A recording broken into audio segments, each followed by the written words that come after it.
Kazoha harakia, like the splendor of the firmament. Vayiten osam Elokim barakia hashamayim laha'ir al haaretz.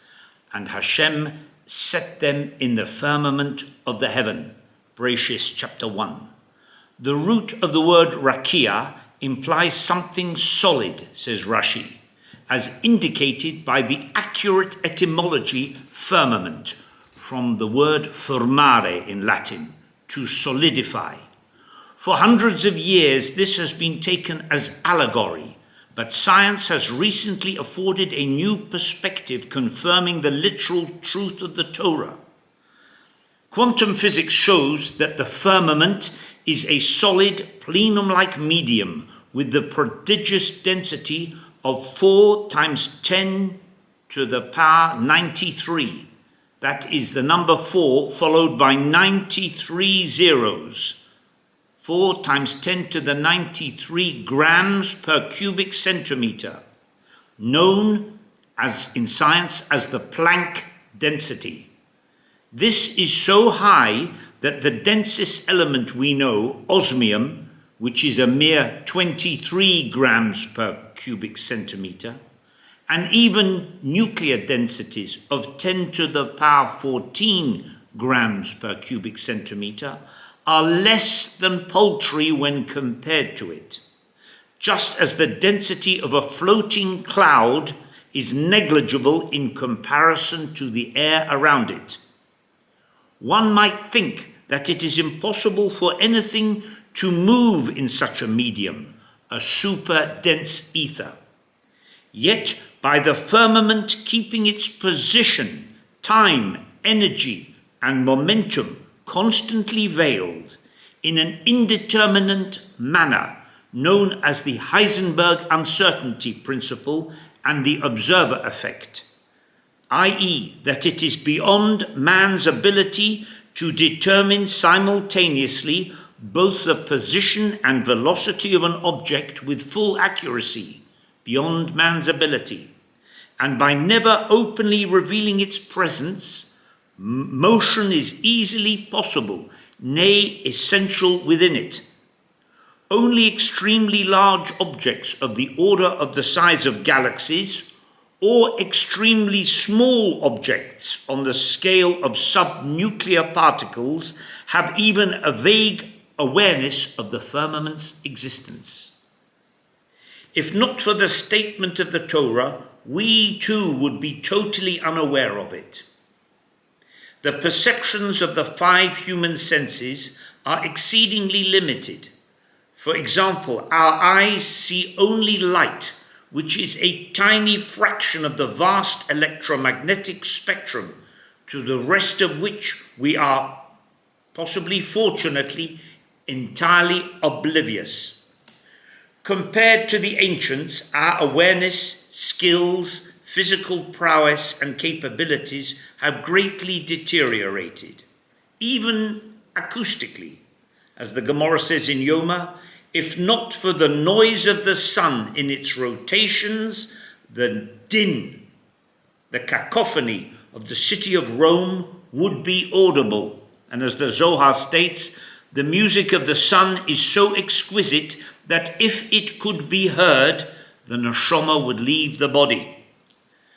The properties of the firmament, the rakia, explain many phenomena and anomalies, such as the origin of earthquakes, ball lightning, the Sagnac effect, the Earth's nighttime electric field, the Faraday disk generator paradox, etc. This physical universe, known as Alma de Pruda in the Kabbalah, the world of disunity, where Elokus is hidden in extremis, kofel umakuful choshech, double and redouble darkness, is a tiny, insignificant perturbation and superimposition on the underlying medium of the rakia, of the firmament. Nevertheless, as it says in the Zohar, men who live below, that's us, we say God is in heaven, but the angels who dwell above in heaven, they say, no, God is on the earth. In the Hishtalshelus chain system, each level within each olam has almost nothing compared to the one immediately above it. Thus, the reality of Asiya Hagashmi, that is, this physical universe, is unbelievably petty, Kedolo Choshev, in comparison to the next Madrega above it, Malchus of Asiya, and the latter to the level above it, and so on and so forth. The miracle of creation is not so much yesh me'ayin, something from nothing, but rather ayin me'yesh, nothing out of something. Man himself is called Adam, from the word in Yeshaya, Adam ele Elyon, comparable to the above, Adam ele Elyon. Even the shape of the anatomy of man's body is modeled on the pattern of the supernal spheres and exalted realm of Adam Kadmon. As a result of the Chet of Adam Arishon, the sin of Adam in the Garden of Eden, known in the Kabbalah as the Kitzutz Hanatius, the cutting down of the saplings, no olam now stands in its rightful place, each one having been shunted down to a rank lower than it should be. This universe, which in essence is a spiritual universe, has thus descended, admixed and commingled with the realm of the Klippos and with the Gashmias that predominates there. The reaction time of the firmament to any change within it is an incredibly fast 10 to the negative 78 of a second, quicker than any chemical, atomic or nuclear reaction, and that it and the universe that is embedded in it must constantly rotate to exist, or else they would instantaneously vanish within this time span. Interestingly, when solved for mathematical, mechanical, kinematic equilibrium and angular velocity, the formulae and equations yield a natural rotation period for the entire firmament of 24 hours, precisely as stated in Bereshis, with the earth as the hub of this gyration. The 3 degrees Kelvin, that is minus 270 degrees centigrade below zero, very cold, isotropic cosmic background radiation that comes in equally from all directions of the sky demonstrates the presence of the surface of a body quite different from anything that has ever been observed, marking the spherical limit of this universe, and confutes the mythological Big Bang scenario, which, like biblical criticism, evolution, uniformitarian geology, relativity, Freudian psychology, and other Torah-undermining shkorim, has long been comprehensively refuted and shown to be complete and utter drivel. Yet the Big Bang theory still continues to be taught as entrenched dogma and accepted by the masses throughout the world. As the Latin saying says, mundus volte cipi, ergo dip cipiator. The world wants to be deceived, and it is, or as the prophet predicted before Moshiach, vatahi ha'emes ne'ederes, the truth will be pushed aside. To quote from Rav Shimon Schwab in his book Rav Schwab on Prayer, page 444, quote, that the universe began to develop spontaneously some 15 billion years ago as the result of a colossal explosion of some primordial mass is simply preposterous. This is not chokhmah, rather it is shtus, idiocy. And as the Jewish cosmologist Sir Herman Bondi said, quote, modern cosmology is so likely to be wrong that I propose to completely ignore it. As sentient beings, the planets are excited into swift circular motion by their awareness of their creator and desire to attain an awesome self-annulment before him. They wish to achieve complete bittul, says Rambam in Moreh Nevuchim 2. On a higher level, the sun and the stars gain such a comprehension and awareness of Hashem that they combust spontaneously like flaming srafim.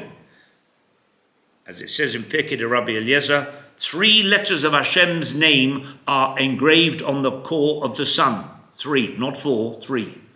Recently, the total absence of the detection of neutrinos from the sun has shown that the vaunted thermonuclear theory of solar burning is incorrect, and the rate of decrease in the diameter of the sun's disk indicates that its age must be measured in terms of thousands of years, not tens of billions.